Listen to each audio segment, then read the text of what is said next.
अस्सलाम वालेकुम वरहमतुल्लाहि वबरकातुहू। यूँ तो मुल्क की सियासत हो या बैनुल अक़वामी सियासत, उसके एक से ज़ायद पहलू होते हैं, मगर आज हम एक ऐसे ख़ास पहलू के ऊपर रोशनी डालेंगे जिसके ऊपर अमूमन हम बात नहीं करते। इमरान खान को जैसे तैसे भी अमेरिका की मदद से या किसी की मदद से भी निकाला गया, मगर एक बात जो मुख्तलिफ हलकों में बारहा कही गई वो आप खुद सुन लीजिए। के बाद से इमरान खान साहब पर शदीद दबाव था कि वो इजराइल को तस्लीम करें। इस सिलसिले में इमरान खान साहब पर दबाव के अलावा उनको लालच भी दिया गया, लेकिन इस मामले पे वो एक सीसा फैलाई हुई दीवार की तरह खड़े रहे और अभी तक वो इस मामले पर झुकने के लिए, कंप्रोमाइज करने के लिए तैयार नहीं है। और मैं ये समझता हूँ कि आने वाले वक्त में आपको पता चलेगा कि पिछले 2 साल में इमरान खान पर कितना दबाव डाला गया, लेकिन इमरान खान ने इजराइल के मामले पर कोई सौदेबाजी नहीं की और ये उनका बहुत बड़ा क्रेडिट है। इसके बाद साइफर आया, कुछ भी हुआ, बहरहाल इमरान साहब चले गए। उस दौरान एक ब्रदर, दोस्त, सबसे करीबी इस्लामी मुल्क ये इंदिया देता है कि वो शायद आने वाले दिनों में इसराइल को तस्लीम कर ले। छोटी मोटी शर्तें हैं, मगर वो कोई ज़्यादा अब बड़ा मसला नहीं रह गया। अब ये वही मुल्क है जहाँ से हम उम्मीद लगाए बैठे हैं कि सरमायाकारी होगी, सबसे ज़्यादा सरमायाकारी होगी, उनके अलावा कोई हमारी ज़्यादा मदद नहीं कर सकता। अब हमारी हालत इस वक्त बेकारी की है। बकौले साबिक वज़ीर आज़म साहब, और जो कहते हैं ना कि बेगर्स कांट बी चूजर्स, अपने गरेबानों में झांकें, बेकारी को कौन पूछता है। हुकूमत तो पहले ही भिखारी थी, मगर अब फर्दन फर्दन हमारी कौम के लोग भी इस शोबे के अंदर बाजी ले जाने की कोशिश कर रहे हैं।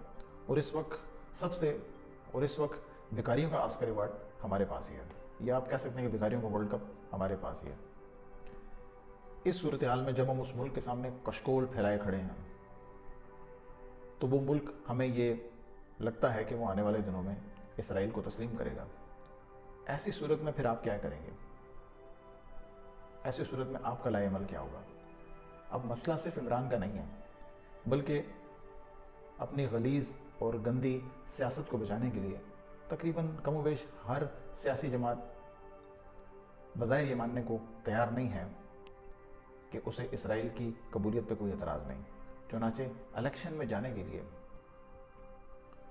या लोगों का सामना करने के लिए वो हर दूसरे चौथे दिन किसी न किसी तरीके से इस बात का इशारा देते हैं कि इसराइल को तस्लीम करने का तो सवाल ही पैदा नहीं होता। अब इस मौक़िफ़ को हल्का करने के लिए, इस मौक़िफ़ के अंदर नरमी लाने के लिए आपने, यानी इसका एक पहलू ये भी है कि अब उन बेचारों के नैब के केसेस खुल चुके हैं, अब उन बेचारों के सारे पुराने केसेस खुल चुके हैं। तो अब वो इतनी मजबूत पोजीशन में नहीं हैं कि वो किसी ऐसी पॉलिसी की मुखालफत कर सकें जिसे एस्टेब्लिशमेंट टो कर रही हो, या जिसे मुल्क मुफाद का नाम दिया गया हो, या फिर पाकिस्तान फर्स्ट का नारा मार दिया जाएगा और फिर अपनी 70-75 साल पॉलिसी से पीछे हट जाएंगे। गोया वो तमाम जमातें जिनसे मुमकिन तौर पर डर था, या तो उनमें सबसे बड़ी जमात और उसका लीडर कैद में है अपने मौक़िफ़ के लिए, और जो लोग रह गए हैं उनके भी केसेस खोल के उनकी हालत पतली कर देगी, ताकि वहाँ से भी किसी मुखालफत का डर ना रहे। तो अब आप खुद तमाम कड़ियाँ मिला सकते हैं कि सारी सूरत हाल किस तरीके से पैदा की गई है और ये सारी सूरत हाल हमें किस तरफ लेकर जा रही है। ज़ाहिर है, मरते क्या ना करते, इस हालत में हम वो हर शर्त मानने को तैयार हो जाएंगे जिससे हमें 2 टके मिलते हों। वो अलग बात है कि अब टके की वैल्यू रुपए से बहुत ज़्यादा हो चुकी है, मगर आप किसी तौर भी इस सूरत हाल में नहीं हैं कि आप इस बदलती हुई हकीकत से आंखें फेर सकें। आने वाले दिनों में इस नुक्ते को जहन में रखिएगा। बहुत शुक्रिया।